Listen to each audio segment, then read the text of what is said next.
Hi everyone.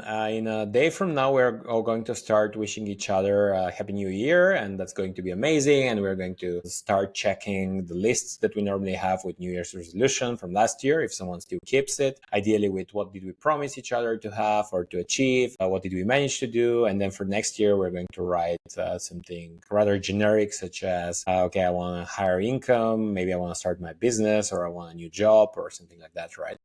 I can tell you how I do it personally. I would normally take out the list, and actually I do it at least a month before the end of the year, because I still believe that a month before the year you can still save the situation. Imagine you promised yourself that, I don't know, you'll learn how to dance salsa, or that you're going to go for this new job, so at least you have 1 month to start the process. If you check on the 31st of December, most probably you're going to fail, and I believe it's not good for your confidence if you actually check at the end of the year that you didn't achieve anything from the things you wanted to achieve. So generally, the way I would do it is I would look at the list, I would cross out all the things I managed to achieve, and then I would shift the ones I didn't do this year for next year, because I'm trying to be kind of strict with myself. Apparently there was a reason not to do it this year, so I want to do it next year. One more thing I can give you as an advice is apparently try to be as concrete as possible, because sometimes just by putting some vague objectives such as I want to start my business, that most probably means that you don't really want to do it, and you want to put it that vague so that later you cannot really have an indicator if you manage to do it. Because what does starting a business even mean, right? Like you can, for example, have a very good plan and tell some people about it and say, okay, I'm just looking for the right investor. Or maybe you just want to register a company, and by registering the company, you already have your business, right? That's amazing. That is that easy, right? So that's why what I would normally do is I would evaluate if my goals are still, or my resolutions were still relevant, and I would still put them as goals for next year. And what I would also do is, for those of you who believe in that, I believe that we need to be a little bit more ambitious, so that even if we fail to achieve an objective, you're still very close to this objective. I mean, remember Startup Bulgaria, right? Like we said, we are going to gather thousands of entrepreneurs. We managed to achieve 2,000 over 3 days. Now, imagine if we had said we're going to have 20 people or 50 people, right? Most probably even 5 wouldn't have come, right? So I personally, I'm a big supporter of large goals, so that the larger it is, even if you don't achieve it, you're still very close, and you still made something significant, right? Something that counts. So I would personally challenge you to look at your New Year's resolutions and to look at how far are you, what did you achieve, and is it maybe too small for what you know you can do, right? Because I assume that most of you know that they can do much more and they can do much better. So maybe just try multiplying it by 2, by 4, by 5, maybe by 10, right? Maybe by 100, right? Like if you promised yourself to, I don't know, close one more deal or 10 more customers next year. And what are 10 more customers, right? And why not 100, right? Like if you go for 100, most probably you'll have to think differently of how do I close 100 customers. You'll be much more efficient. Most probably you won't achieve 100, but even if you get 20, that's 9 times more than what you were planning to do in the first place. So I believe it's good enough, right? So this is what I can recommend, or like the way I approach New Year's resolution. I think it's really, really important. And like I said, really look at them at least weekly. Remember what you promised, or like maybe even write it down somewhere at a wall that you're going to see or going to have a look at every day. Because what you don't want to do is reach the end of next year and see that actually you didn't achieve any of these things, right?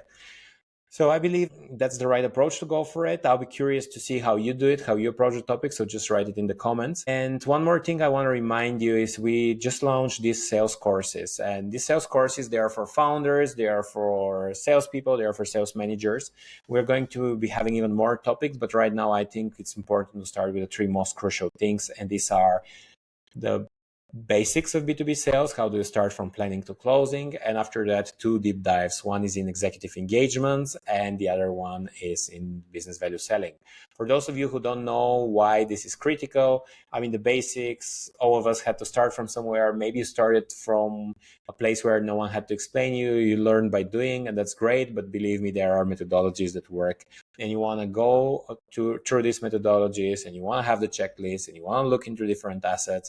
You want to practice with peers and with industry veterans, and you want to make sure that you really master this. The next one is business value selling. So many times you have to compete on price, and the way to avoid that is by doing the business value selling. You want to have more reasons why people should do business with you than they do with others, and the best way to do that is through applying business value selling. And last but not least, for those of you who really want to move large deals, they need to talk to executives and they need to be spending most of their time communicating with executives. So the way to do that is by learning how to do executive engagements. What's important to executives? What do they want to know? What do they want to hear? How do you present information to them so that you can actually make sure you get a seat on their table and you keep the seat on their table? So what we are doing in these trainings, as always, they're very highly practical. You are there in a small group with other people. We're passing real life scenarios. We are collecting or passing through some theory, but what we also do is we practice and apply a lot so that you can actually develop these abilities and these skills that you need in order to be successful. In case you still haven't, check them out on therevenuesfactory.com, and I promise that there will be a topic that you will find relevant. I hope to see you very soon in the first editions we're doing in February. And for those of you who, I said it many times, I'm starting with these courses where they're most needed. This is back in my home country, Bulgaria. But very soon we're going to have them at multiple parts in Europe. So what you want to do is you want to keep track of the page, find a location that you want to do, and ideally give that as a present to yourself for the New Year's. Maybe you want to spend 2 or 3 days in your self-development in such a course with peers and with some industry veterans in the company of all of these people, learning, developing yourself, and preparing to achieve your New Year's resolutions. So I hope you have very, very, very good celebration. I promise myself I'll have a very good one, and I'll see you in the next year. Happy New Year's, everyone, and see you in 2025.